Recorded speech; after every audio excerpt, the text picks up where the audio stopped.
कोने में सर्प को पटका राजा कहते हैं, भीष्म पितामह कहते हैं, मैं राजा के रूप में गंगा नहाने जा रहा था, मैंने किसी को कष्ट नहीं दिया। भगवान कृष्ण ने कहा अब यहाँ तक की कथा तो आपने कह दी, अब आगे की कथा मुझसे सुन लो।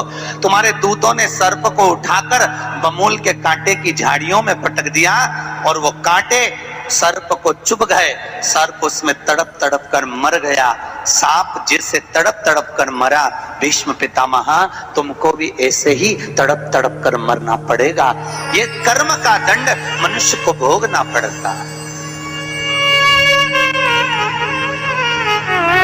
शिव महापुराण कहती है जैसे भीष्म पितामह का थोड़ा सा पाप बाणों की सैया पर पटका, उसी तरह शिव महापुराण की कथा में वर्णन किया वेद व्यास जी ने कि हमारे 7 जन्म के पुण्य, हमारे दादा परदादा परदादा के भी दादा के पुण्य की जब गुल्लक, जैसे बच्चा गुल्लक भरता है 1-1 रुपया इकट्ठा करता है, जब गुल्लक फोड़ता है तो कोई अच्छी चीज लेकर आता है, बड़ा सा गिफ्ट लेकर आता है। उसी तरह जब हमारे दादा परदादाओं की पुण्य की गुल्लक भराते भराते उनके बच्चे भी पुण्य की गुल्लक भरते हैं, भरने के बाद जब गुल्लक फूटती है तब जानो कि अपने परिवार में शिव महापुराण की कथा होती है। ये पुण्य की गुल्लक है,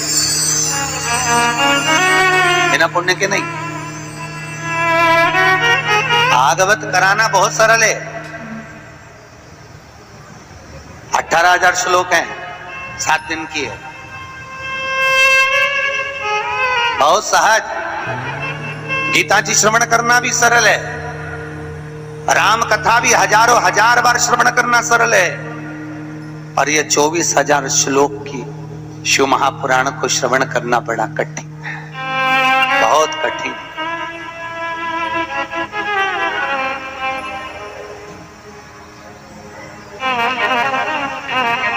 बहुत दूर का नाथ है भोलेनाथ, बहुत दूर। आज की दुनिया में सबसे ज्यादा लोग सबसे ज्यादा प्रेम करते हैं तो या तो नारायण से या ठाकुर जी से। भोलेनाथ जी का तो प्रसाद लेना भी कई लोग पसंद नहीं करते। कोई कहता है हम नारायण वाले, हम शंकर जी के मंदिर नहीं जाएंगे, हम प्रसाद नहीं लेंगे।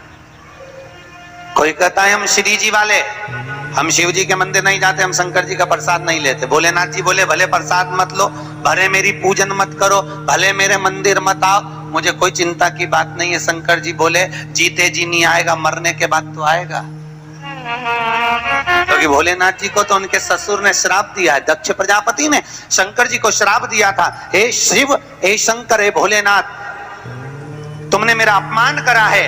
दक्ष प्रजापति बोले मैं तुम्हें श्राप देता हूं कि तुम शमशान में निवास करोगे। शंकर जी बोले जीते जी नहीं आएगा तो मरने के बाद तो शमशान आएगा, तब निपटूंगा तेरे से। अभी भले मेरा नाम मत ले, ऐसी गीली लकड़ी में जलवाऊंगा, 3 दिन तक ठंडा नहीं करवाऊंगा। काय को चिंता करता, अटक के रखूंगा। भगवान शिव का नाम लेकर बद्रिकाश्रम में चने की दाल का दान।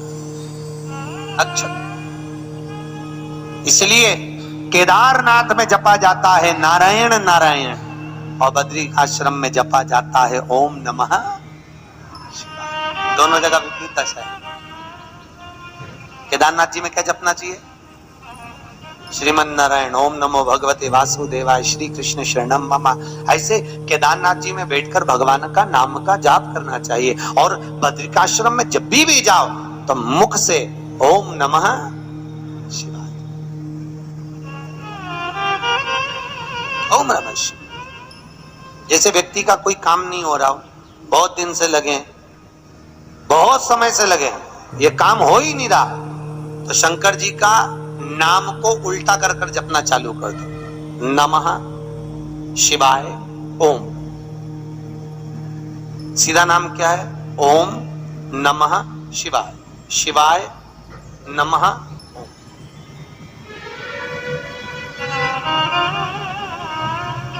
जब उल्टा नाम व्यक्ति जपना चालू कर देता है, जिस बच्चे के बच्ची का जिसका भी विवाह नहीं हो रहा हो, कोई काम नहीं हो रहा हो, कोई सीए की पढ़ाई कर रहा है और एग्जाम में निकल ही नहीं रहा, 3-3, 4-4 बार बैठ गया, पास ही नहीं हो रहा, उस बच्चे को बोल बस सुबह उठते से ही शिवाय नमः ओम बोलना चालू कर दे, एक ही बार में सिया पास ले। कहा कर दो, जॉब नहीं लग रहा हो, जब उल्टा उल्टा चपले। ये उसी में का हाल है। जैसे किसी व्यक्ति से अपने को पैसा लेना और दे नहीं रहा, क्या करना है? सूर्य नारायण भगवान को अर्घ दो, तो 21 दाने लाल मिर्ची के जो दाने होते हैं, देखें लाल मिर्ची के अंदर दाने होते हैं, उसके 21 दाने निकालकर पानी में डाल दो और पानी में डालकर उसी जल से सूर्य को अर्घ दे दो। उस व्यक्ति का नाम लेकर जिससे पैसा लेना है, हाथ जोड़कर देने आता है, तुरंत 3 महीने के अंदर पैसा लौटा दे। हाथ जोड़कर, ये सूर्य को अर्घ देने पर मात्र व्यक्ति दौड़कर पैसा देने आता है। कितना श्री जी बाबा गोवर्धन के पर्वत पे से श्रीनाथ जी की मूर्ति जब चली, पूरी पृथ्वी पर भगवान श्री जी बाबा घूमकर आ गए। अंत में मेवाड़ की भूमि में जब श्री जी पहुंचे तो भगवान भोलेनाथ जी से कहा, मैं घूम घूम कर थक गया भोलेनाथ, मैं कहां रहूं? शंकर भगवान ने कहा, आप मेवाड़ की भूमि पर रहो, नाथु द्वारा में विराजमान रहो, मैं एक लिंग जी के रूप में तुम्हारी रक्षा करूंगा। और नाथ द्वारा में श्री जी बाबा बैठे, एक लिंग जी के रूप में शंकर जी ने उनकी रक्षा की। कितना प्रेम! हम कहते हैं राम अलग है, हम कहते हैं कृष्ण अलग है, हम कहते हैं शिव अलग है, मानो तो ये तीनों एक है। ये ब्रह्म हमारा। पहले दुनिया के लोग माथे पर भी 3 रेखा लगाते थे, देखा है आप लोगों ने? शिव जी को लगती है 3, नारायण को लगती है, अरे बोलते जाओ, 3, 2 सफेद 1 लाल है, वही 3। बस इनकी आड़ी है, इनकी खड़ी है। श्री जी बाबा का अगर फोटो का दर्शन करना, श्रीनाथ जी की मूर्ति का दर्शन करना, तो ऊपर ऐसी मात्रा लगी दिखेगी, यू मार्ग का तिलक, और अंदर से सोने की 3 रेखा लग दिखेगी। उनको भी लगती है 3, सत्यम शिवम सुंदरम, ये 3।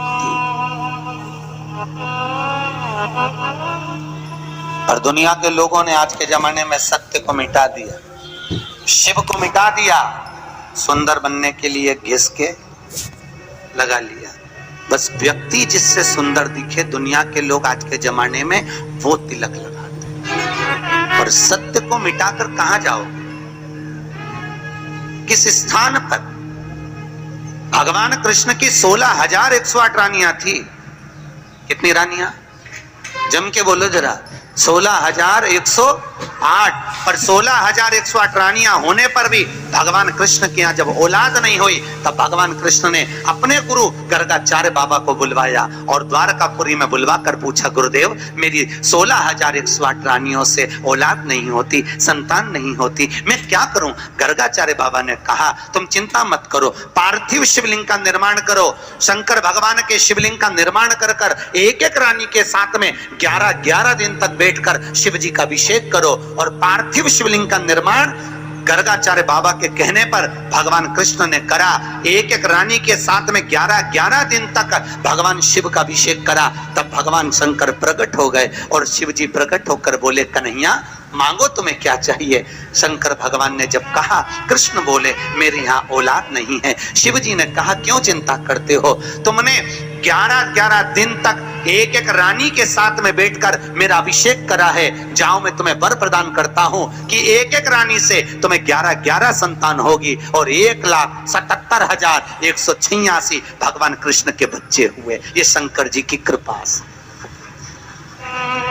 अब तुम्हें कितने चाहिए बोलो?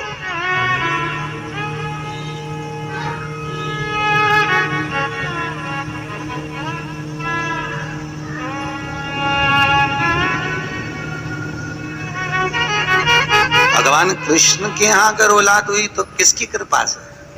अरे बोलो, भोलेनाथ। कौन होगा ऐसा? कितना करुणामय, कितना दयालु, कितना आनंद देने वाला। ब्रह्मलोक के देवता भगवान ब्रह्मा, वैकुंठ के देवता भगवान विष्णु, और पृथ्वी का देवता अगर कोई है, इस मृत्यु लोक का अगर कोई देव है, तो वो देवों का देव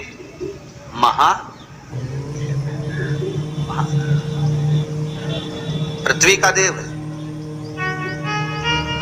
और दुनिया के लोग ऐसे हैं ना कि बहुओं की आदत रहती है, पड़ोसन के तो खूब पांव पड़े, पड़ोसन की अम्मा के तो खूब चाय भी पिला दे, पर घर की सास के तो 30 त्योहार पे भी पढ़ ले तो बहुत बड़ी बात है, बहुत बड़ी। घर के लोगों की आदत ही ऐसी होती।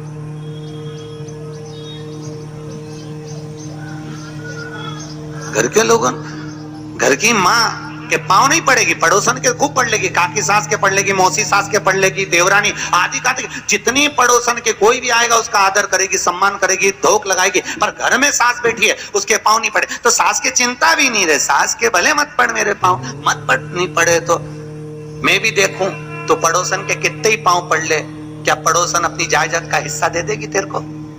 अरे बोलो तो देगी क्या? नहीं। जायदाद का हिस्सा कौन देगी? सास। उसी तरह मृत्यु लोक का देव है महादेव। शंकर जी कहते हैं भले तू ब्रह्मा को भज, चाहे तेरी मर्जी पड़े नारायण को भज, पर मृत्यु लोक का देव तो मैं हूं, पाला तो मुझसे पढ़ना है ना, तब निपटूंगा तेरे से, अभी तू जा। फिर पाला कब पड़ता है? जब थोड़ी सी भी दिक्कत आ जाए, परेशानी आ जाए, एक्सीडेंट हो जाए, ब्लड प्रेशर ऊंचा नीचा हो जाए, शुगर बढ़ जाए, अटैक आ जाए, तब सीधे पंडित जी को फोन लगा के बोले महामृत्युंजय का पाठ करा दो। शंकर जी बोले अब आया मेरे पाले में, अब आया, और लगे सब पाठ करने के लिए। कितना दयालु है सब।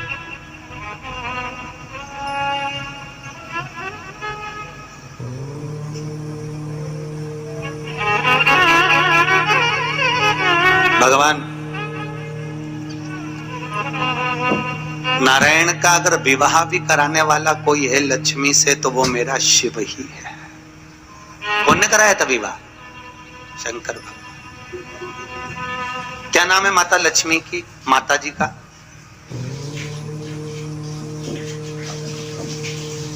अरे यहीं तो कोई ऊपर बोल रहा था गुरुजी हमारे गुलबर्गा में तो खूब कथा होती है, आपको मालूम है गुरुजी? खूब कथा हुए हमारे यहाँ, खूब कथा चले। तो हमने कहा अच्छी बात है, बताओ जल्दी से माता लक्ष्मी जी की माँ का नाम क्या है?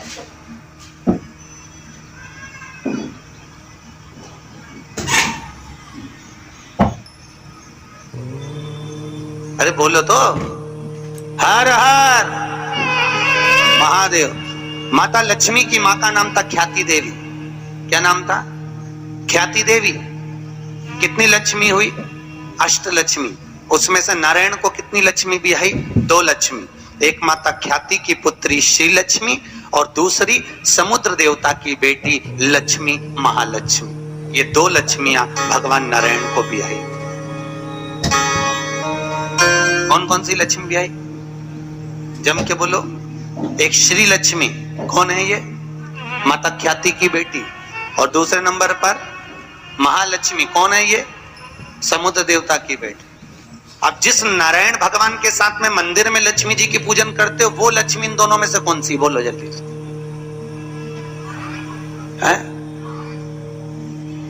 महालक्ष्मी तो मात्र 7 दिन तक भगवान नारायण के साथ रुकी थी, और 7 दिन रुकने के बाद में जब श्री लक्ष्मी ने भगवान शिव से जाकर निवेदन करा, भोलेनाथ मेरे प्रभु नारायण का विवाह समुद्र देवता की बेटी महालक्ष्मी के साथ भी हुआ है, आप करुणा करिए। तब भगवान भोलेनाथ ने पार्वती जी का एक मंगल सुमंगल आनंदमय तीज का व्रत बताया। तीज का व्रत जब श्री लक्ष्मी ने करा, वो व्रत आज भी माताएं करती हैं, निमाणी की पूजन करती हैं। आज भी सत्तू बनाती है, और 3 तरह का सत्तू बनता है, आटा का, बेसन का और चावल का। तीनों का अलग अलग प्रमाण है। कल आपको कथा में बताएंगे कि आटे के सत्तू का क्या प्रमाण है, और आपको मालूम हो तो आप हमें बता देना, उसमें कोई दिक्कत वाली बात नहीं हो। और तो कथा तो ऐसी चलेगी, आधी हम बातें आधी तुम बाज देना। आटे का सत्तू, चने की दाल का सत्तू और चावल का सत्तू, ये तीनों क्यों बनते हैं? और सत्तू भी बनाओ तो चक्की ऐसा बना लो, पर पिंडा बनाना क्यों जरूरी होता है? वो पिंडे का क्या महत्व है? और श्री लक्ष्मी और महालक्ष्मी की कथा में वर्णन है दोनों। वो कथा कल आएगी, उसको अपन कर लेंगे। पर आज जो कथा चल रही है कि श्री लक्ष्मी को माता पार्वती जी का विवाह सुंदर व्रत बताया, और उस व्रत को माता पार्वती ने करा। और उस व्रत को माता श्री लक्ष्मी ने जब करा पार्वती के व्रत का हो, तब माता श्री लक्ष्मी और महालक्ष्मी दोनों एक हुई और एक होकर नारायण के साथ में जाकर विराजमान हुई। आज भी जो माता लक्ष्मी का एक हाथ नीचे है और कमल का पुष्प पकड़ी है, वो लक्ष्मी जी का महालक्ष्मी दर्शन है। और माता अगर हाथ देर से इशारा कर कर आशीर्वाद दे रही है, वो श्री लक्ष्मी का भाग है। माता दो भाग,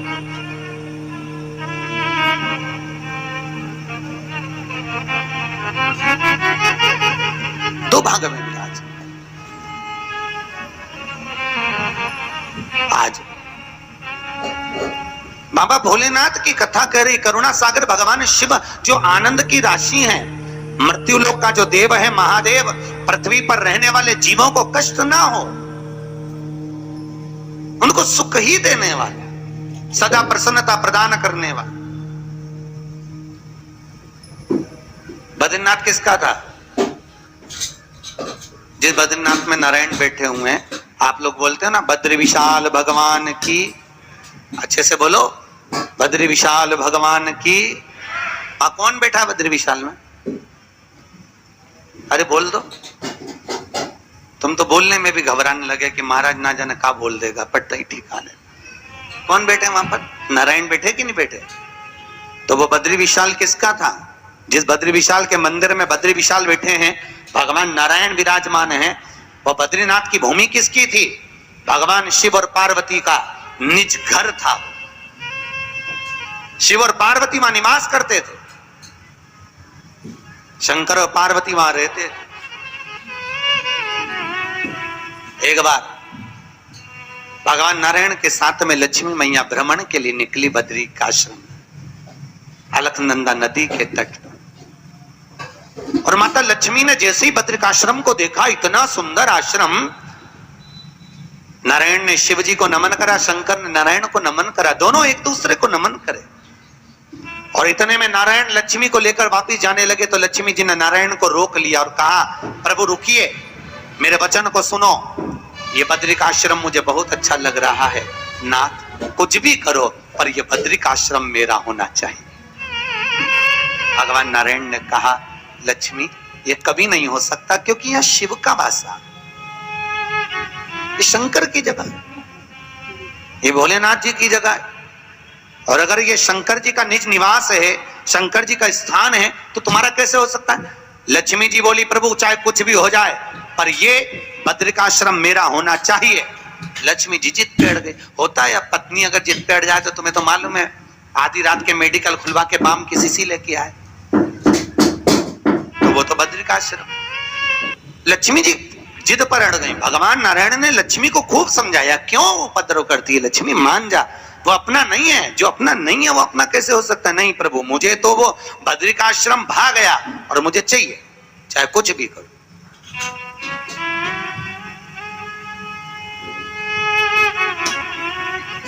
और देखो, अगर भाग्य में है, किस्मत में है, तो जरूर मिलता, जरूर।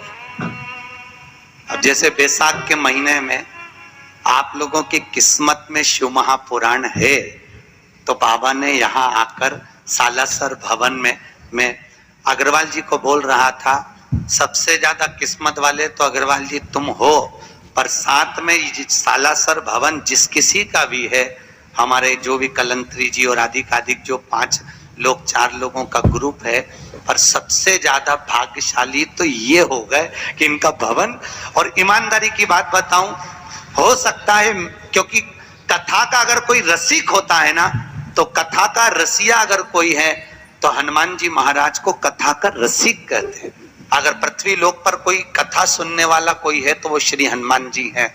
मेरे हनुमान जी महाराज ऊपर बैठे हैं, उनको लग रहा होगा मंदिर में बैठे बैठे कि बहुत दिन हो गए रे, राम कथा सुनी, भागवत सुनी, पर हनुमान जी सोचे जिसका मैं अवतार हूं उसकी कथा आज तक नहीं सुनी, मैं निकल कर कहां जाऊंगा, इसलिए शिव पुराण को यही ले आया हूं।